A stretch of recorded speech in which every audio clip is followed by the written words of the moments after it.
I did only one commentary on Vietnam, not a series. When the Tet Offensive broke out there, I decided I wanted to go back to Vietnam and have a first-person look.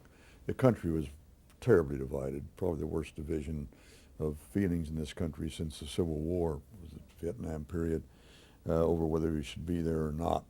And now suddenly, after we were told that there, we could see a light at the end of the tunnel, that sort of thing, war would be over soon, we believe. Suddenly it turned out that the North Vietnamese and the Viet Cong had this great strength enough to overwhelm both the U.S. and the UN and the South Vietnam forces and take many of the cities back and all that kind of thing. Well, I got out there.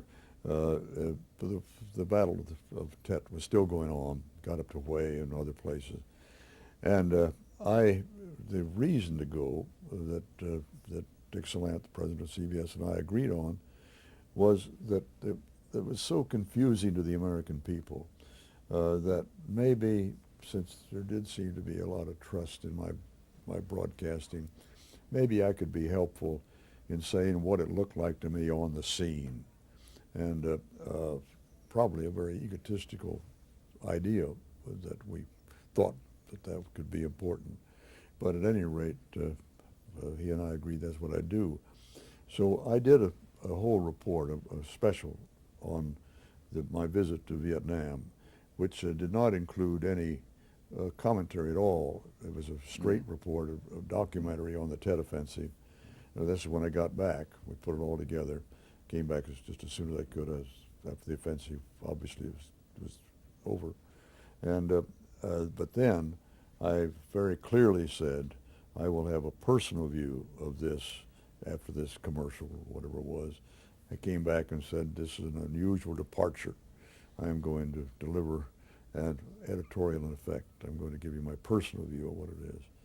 And with that I said that I thought we should get out of Vietnam, that I thought that we should, with pride, say that we did the best we could to preserve democracy or to create democracy in Vietnam, pointing out there wasn't any democracy when we came, but we were going there to try to preserve a foothold in Southeast Asia for democracy and help create a ground for democracy, that we had spent a lot of money, a lot of our human treasure and blood to try to do that job, and we simply had failed.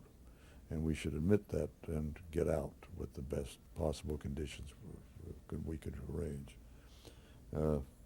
I was surprised at the effect that had. It was apparently a very powerful piece in the United States. There was a great concern on the part of Dick Salant. He was very brave to put it on the air. There was a lot of concern that there might be such a wave of public reaction against it that he and I both might lose our jobs, in effect, particularly from a Philly station. It was interesting, very interesting, that the number of pro and anti letters, station reaction, was all about imbalance. And there was not the outrage that I thought this broadcast might create. But apparently it had a rather powerful effect.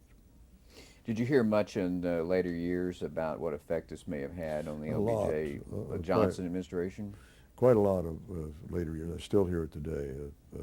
People who lived through that era say, thank you for helping us get out of Vietnam. I can't believe that it was that powerful, but people do remember it. And of course there was an immediate reaction in the White House that I didn't learn about for some time. But Bill Moyers and others reported that the president, who watched all broadcasts that concerned him on television sets in the Oval Office, actually, he right off the Oval Office, he stood up and clicked the set off after my conclusion, and he said, "Well, if we've lost Cronkite, we've lost Middle America." And it was just a week or so after that he announced he wasn't going to run for re-election.